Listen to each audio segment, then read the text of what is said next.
Hi everyone, welcome to my channel. इस video में हम कोडिंग लैंग्वेजेस को कंपेयर करेंगे, समझेंगे कि डीएसए में कौन सी बेस्ट कोडिंग लैंग्वेज है। काफ़ी सारे स्टूडेंट्स का डाउट रहता है कि डीएसए में जावा को चूज़ करें या सी प्लस प्लस, पाइथन या फिर जावास्क्रिप्ट को चूज़ करें। ये डाउट इसलिए भी रहता है क्योंकि अगर एक स्टूडेंट मन स्टैक कर रहा है तो उसकी इंटेंशन ये होती है कि जावास्क्रिप्ट उसे पहले से ही आती है तो वो डीएसए भी जावास्क्रिप्ट में ही कर लेगा। अगर कोई पाइथन में टेक स्टैक सीख रहा है तो वो सोचता है पाइथन में ही डीएसए कर लेते हैं। इवन कुछ स्टूडेंट्स गोलैंग के लिए भी कहते हैं कि अगर वो गोलैंग सीख रहे हैं तो क्या वो डीएसए भी गोलैंग में कर लें। तो इस वीडियो में मैं आपको डिटेल में बताऊंगा कि डीएसए के लिए कौन सी बेस्ट कोडिंग लैंग्वेज है। मैं आपको एंड में कंक्लूजन भी दूंगा, फैक्ट्स के बारे में बात करेंगे, हम कोडिंग लैंग्वेजेस को कंपेयर करेंगे, एडवांटेजेस डिसएडवांटेजेस की बात करेंगे, तो एक प्रॉपर कंपैरिजन आपको मिल जाएगा कोडिंग लैंग्वेजेस का।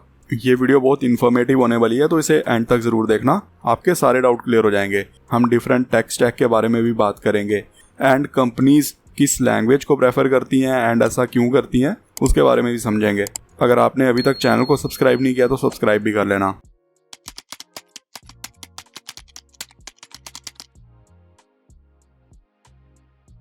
वीडियो स्टार्ट करने से पहले मैं आपको एक इंटरेस्टिंग चीज़ बताता हूँ। यहाँ पर मैंने लीड कोड ओपन किया है एंड ये क्वेश्चन है, इसको हम सॉल्व कर रहे हैं। यहाँ पर देखो, लीड कोड काफ़ी अच्छा प्लेटफॉर्म है अगर आप डीएसए के क्वेश्चन सॉल्व करना चाहते हैं। इंटरव्यू में काफ़ी सारे क्वेश्चंस लीड कोड से ही पूछे जाते हैं, तो अगर आपको लीड कोड के क्वेश्चन आते होंगे तो आप इंटरव्यू में भी अच्छे से परफॉर्म कर लेंगे। यहाँ पर मुझे एक ऑप्शन मिल जाता है कोडिंग लैंग्वेज चेंज करने का, इस पर क्लिक करते हैं तो आप देखो यहाँ पर कितने सारे ऑप्शन मुझे मिल रहे हैं।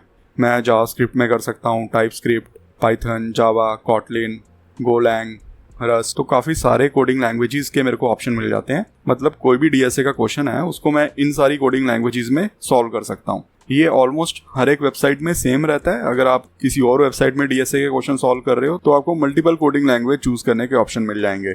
तो क्या इसका मतलब ये है कि ये सभी कोडिंग लैंग्वेजेस सेम है, मतलब ये सारी कोडिंग लैंग्वेजेस प्रेफर होती हैं, या फिर ये सारी कोडिंग लैंग्वेजेस इक्वली परफॉर्म करती हैं डीएसए के सोल्यूशंस में?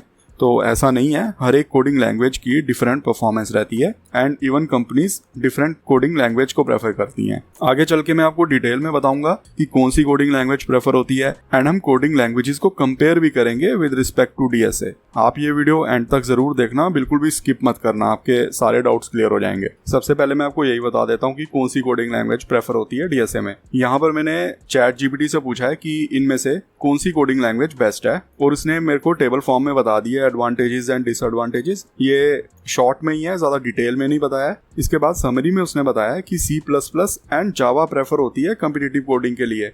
पाइथन भी यूज होती है बट इतनी ज्यादा यूज नहीं होती है। जावास्क्रिप्ट मोस्टली वेब डेवलपमेंट के लिए यूज होती है एंड गोलैंग भी बैकएंड के लिए यूज होती है। डीएसए में ज्यादा सपोर्ट नहीं है गोलैंग का।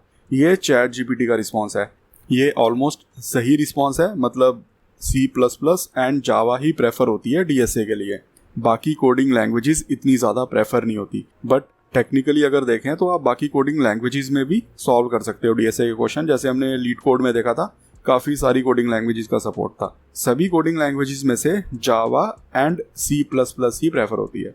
अब डिटेल में समझते हैं कि ऐसा क्यों होता है। और आप अगर कोई टेक स्टैक कर रहे हो, लेट्स से आप मन स्टैक कर रहे हो, तो क्या फिर आप जावास्क्रिप्ट में ही डीएसए कर लो, वो ज़्यादा बेटर ऑप्शन होगा, या फिर आप अलग से जावा या सी प्लस प्लस सीखो? तो इन सारे क्वेश्चंस को भी आंसर करते हैं। सबसे पहले समझते हैं कि जावा क्यों प्रेफर होती है। देखो, जावा इसलिए प्रेफर होती है क्योंकि जावा चलने में फास्ट है।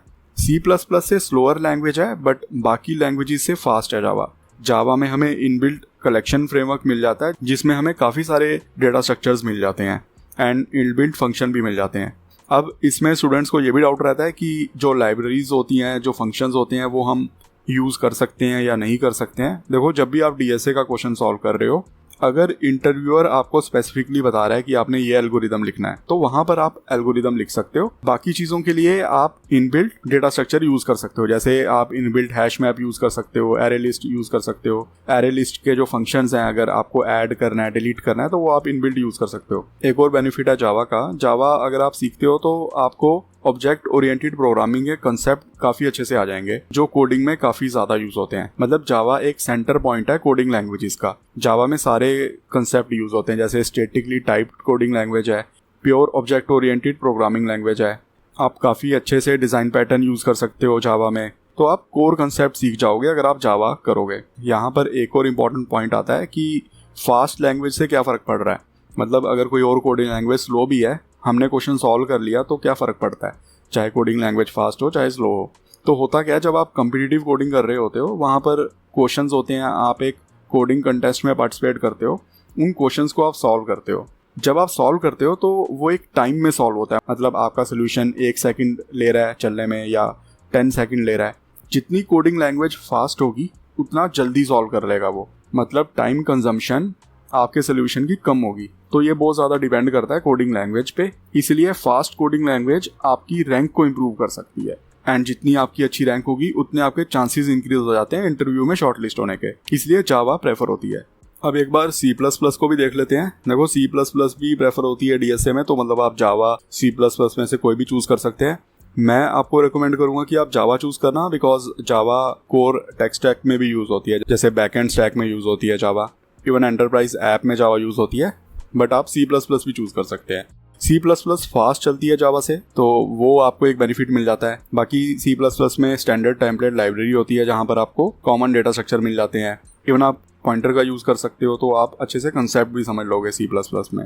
देखो पाइथन की अगर बात करें तो पाइथन सीखने में काफ़ी आसान है, बट चलने में स्लो है, इंटरप्रेटेड लैंग्वेज है इसीलिए स्लो चलती है। एंड पाइथन में काफ़ी सारी लाइब्रेरीज आपको मिल जाती हैं इनबिल्ट, जहाँ पर आप DSA के क्वेश्चन ईजिली सॉल्व कर लोगे।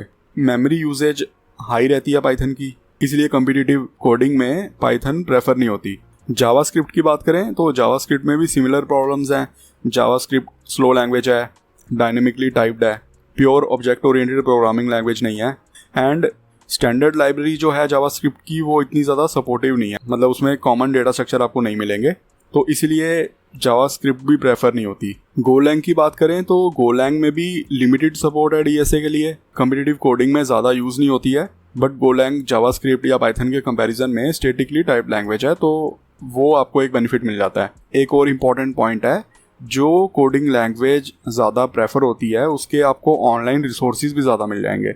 कोई भी DSA का क्वेश्चन है, उसका अगर आप सोल्यूशन देख रहे हो तो जो कोडिंग लैंग्वेज यूज़ होती है, ज़्यादा प्रेफर होती है, उसका आपको सोल्यूशन मिल जाएगा। लेट्स से आपने गोलैंग चूज़ कर ली, अब आपको कोई क्वेश्चन सॉल्व नहीं करना आ रहा है, तो आपको हो सकता है उसका सोल्यूशन भी ना मिले गोलैंग में, इसलिए community support Java and C++ की ज़्यादा है। अब ये बात समझते हैं कि DSA में कोडिंग लैंग्वेज का क्या काम होता है।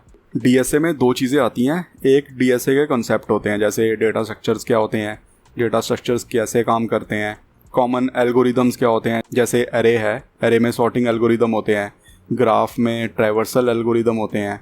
इन एल्गोरिदम्स की एक टाइम कॉम्प्लेक्सिटी भी होती है, मतलब कोई भी एल्गोरिदम कितना फास्ट चल रहा है, कितना स्लो चल रहा है, ये तो कंसेप्ट में आते हैं। कंसेप्ट्स में कोडिंग लैंग्वेज का ज़्यादा रोल नहीं होता है, आप सूडो कोड में भी कंसेप्ट सीख सकते हैं। बट जब आप क्वेश्चन सॉल्व करते हैं, मतलब अगर आप कोई एल्गोरिदम लिख रहे हैं, सॉर्टिंग एल्गोरिदम लिख रहे हैं, ट्रैवर्सल एल्गोरिदम लिख रहे हैं, तो उस सूडो कोड को आपने एक कोडिंग लैंग्वेज में लिखना है। आप जावा में लिखेंगे, C++ में लिखेंगे, वहाँ पर कोडिंग लैंग्वेज का रोल आता है। तो सबसे पहले आप कंसेप्ट सीखना।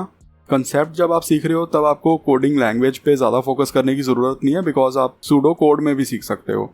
उसके बाद जब आप DSA के क्वेश्चंस प्रैक्टिस करोगे, जैसे आप लीड कोड में क्वेश्चंस को प्रैक्टिस करोगे या कम्पिटिटिव कोडिंग करोगे, वहाँ पर आपको एक कोडिंग लैंग्वेज चूज़ करनी होगी।